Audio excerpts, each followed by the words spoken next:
백년지혜에 오신 여러분 환영합니다. 누구나 나이가 들면 질병에 걸릴 수 있지만 그 중에서도 암과 치매는 우리의 삶을 송두리째 앗아갈 수 있는 치명적인 질병입니다. 이러한 질병을 예방하기 위해서는 건강한 식습관과 생활 습관을 유지하는 것이 무엇보다 중요하죠. 그런데 우리가 일상적으로 먹는 식품 중에는 암과 치매를 일으킬 가능성이 매우 높은 음식들이 있다고 합니다. 이번 영상에서는 우리가 건강한 인생 후반을 보내기 위해 어떤 식습관을 가지는 것이 좋은지 알아보는 시간을 가져보겠습니다. 지금부터 책 속으로 들어가 보겠습니다. 당신이 뭘 먹는지 말해달라. 그러면 내가 당신이 누군지 알려주겠다.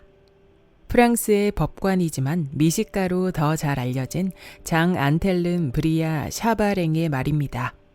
프랑스 혁명기에 활동했음에도 당시 저탄수화물 다이어트를 창시했을 정도로 영양학에도 일가견이 있었습니다. 그의 말은 과학적으로도 사실에 가깝습니다. 우리가 먹는 게 우리 미래를 결정한다. 음식은 독이 되기도 약이 되기도 한다. 이런 아이디어는 정책으로도 이어졌습니다. 20세기에 들어 칼로리와 영양소가 전 세계 보건 정책의 근간이 됐습니다. 당분이나 트랜스 지방을 줄이고 채소를 많이 섭취하라는 식의 가이드라인도 이에 따른 것입니다. 그런데 칼로리와 영양소에 초점을 맞춘 기존의 식품 패러다임에 도전하는 또 다른 기준이 최근 등장했습니다. 노바로 명명된 식품 분류 체계입니다. 브라질의 상파울루대 영양보건학 교수인 카를로스 몬테이루가 칼로리와 영양소만 따져서는 건강을 지키기 불가능하다며 창안했습니다. 노바는 브라질을 넘어 남미, 유럽, 미국으로 퍼져나가면서 전 세계의 보건학자들이 주목하고 있습니다. 우리나라 영양학자들도 이 기준을 점점 진지하게 받아들이는 추세입니다. 단순하지만 설득력이 매우 강해서입니다. 노바는 사람들이 절대적으로 피해야 할 식품군을 단 한 가지로 못 박습니다. 초가공식품입니다. 지난 10년간 축적된 연구 결과에 따르면 초가공식품은 암을 일으키고 뇌 건강에 치명적이며 수명을 갉아먹습니다. 몬테이루 교수는 지난 30년간 브라질 사람의 식습관과 건강 사이의 상관관계를 추적했습니다. 그는 2000년대 후반 과거 데이터를 살피다 놀라운 사실을 발견했습니다. 1970년대에 비해 2000년대의 설탕, 소금, 기름의 구매량은 줄었지만 비만율은 치솟았던 것입니다.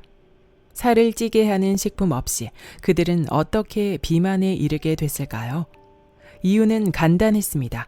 사람들은 설탕, 소금, 기름을 다른 형태로 전보다 더 많이 섭취하고 있었습니다. 높은 과당과 트랜스 지방으로 범벅된 탄산음료나 과자 같은 식품이었습니다. 몬테이루 교수는 설탕, 소금, 지방 섭취가 늘었을 뿐 아니라 이와 관련한 만성질환의 유병률도 높아졌다며 과거보다 현재로 올수록 먹는 것이 건강에 큰 위협이 되고 있다고 말했습니다. 잘 먹고 잘 사는 시대에 만들어지는 식품이 오히려 해가 된다는 것입니다. 그는 사람들에게 요즘 식품의 위험성을 경고하려면 분류 체계도 새로워져야 한다고 생각했습니다. 연구 끝에 마침내 2009년 노바라는 새로운 체계를 내놨습니다. 현재 이 체계의 합리성은 브라질 넘어 해외의 영양학자들도 사로잡았습니다. 지난 100년간 영양학계를 지배하던 칼로리, 영양소 중심의 분류 체계를 뛰어넘는 강력한 대안으로 받아들여지고 있습니다. 노바는 식품을 4종류로 나눕니다. 그룹 1은 전혀 가공되지 않거나 최소한으로 가공된 식품입니다. 무가공 식품이나 최소 가공 식품이라고도 합니다. 식물에 먹을 수 있는 부분, 즉 과일이나 씨앗, 잎, 뿌리, 그리고 동물과 생선이 포함됩니다. 달걀과 우유, 버섯과 해조류도 포함됩니다. 위와 같은 신선한 재료를 다른 첨가물 없이 건조하거나 분쇄하거나 찌거나 구운 것도 이 분류에 속합니다. 밀가루나 우유를 발효해 만든 요거트 같은 발효식품도 소금이나 설탕 등 다른 첨가물이 없다면 여기에 속합니다. 그룹 2는 그룹 1의 식품을 가공해 얻어진 것들입니다. 가공 식재료라고 합니다. 원심 분리나 정제 등의 과정을 통해 나온 것들입니다. 올리브유나 포도씨유 같은 식물성 기름, 우유에서 얻은 버터, 돼지고기에서 얻은 라드, 설탕과 꿀, 소금, 식초 등이 이 그룹에 속합니다. 그룹 3은 가공식품입니다. 그룹 1에 그룹 2를 첨가한 식품입니다. 밀가루에 소금과 설탕과 버터를 더해 만든 빵이나 소금에 절인 생선 같은 것들입니다. 인스턴트 식품이 아닌 파스타나 피자 같은 요리도 여기에 포함됩니다. 여기까지는 우리가 집에서도 흔히 먹는 식품입니다. 과다 섭취만 하지 않으면 몸에 크게 해롭지도 않습니다. 하지만 네 번째 그룹인 초가공식품에 이르면 얘기가 달라집니다. 그룹 4는 여러 단계에 걸쳐 산업적 공정에 끼어든 초가공식품입니다. 가공식품보다 많은 당과 지방, 염분이 첨가돼 있습니다. 무엇보다 우리 부엌에서는 눈 씻고 찾기 힘든 식품 첨가물이 들어 있습니다. 입맛을 돋우기 위해 고농축 과당이 들어가기도 하고 향을 내기 위해 화장품에 들어가는 첨가물을 넣기도 합니다. 대부분의 탄산음료, 농축 과일 주스, 마가린, 치킨 너겟, 소시지, 런천 미트 등이 포함됩니다. 인스턴트 냉동식품도 대부분 이 분류에 들어갑니다. 물론 같은 빵이나 피자, 소시지라도 가공식품일 수도 초가공식품일 수도 있습니다. 빵을 예로 들면 밀가루, 효모, 소금, 그리고 첨가물이 들어가 있지 않은 버터로만 만들면 가공식품입니다. 하지만 버터 유화제나 색소 같은 걸 넣으면 초가공식품으로 분류됩니다. 몬테이루 교수는 가공식품과 초가공식품은 초라는 말이 하나 더 붙은 것 이상의 차이가 있다고 했습니다. 둘은 완전히 다른 식품으로 봐야 한다는 것입니다.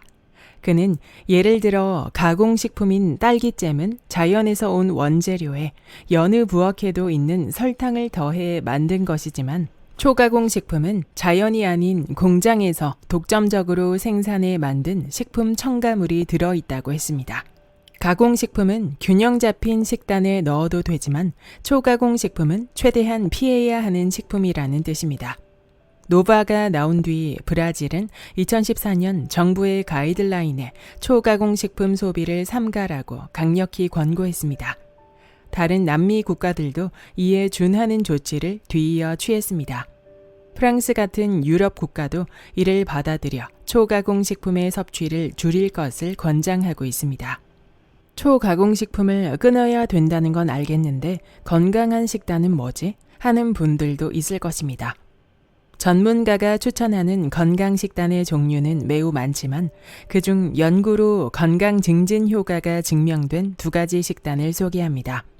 지난 2015년 미국 러시대 의대 연구에 따르면 마인드 식단이 인지 기능 저하를 줄여준 것으로 나타났습니다. 치매 발병을 지연시켜주는 식단인 셈입니다. 이 식단에 더 가까운 사람일수록 인지 기능 저하가 상당히 늦춰졌습니다.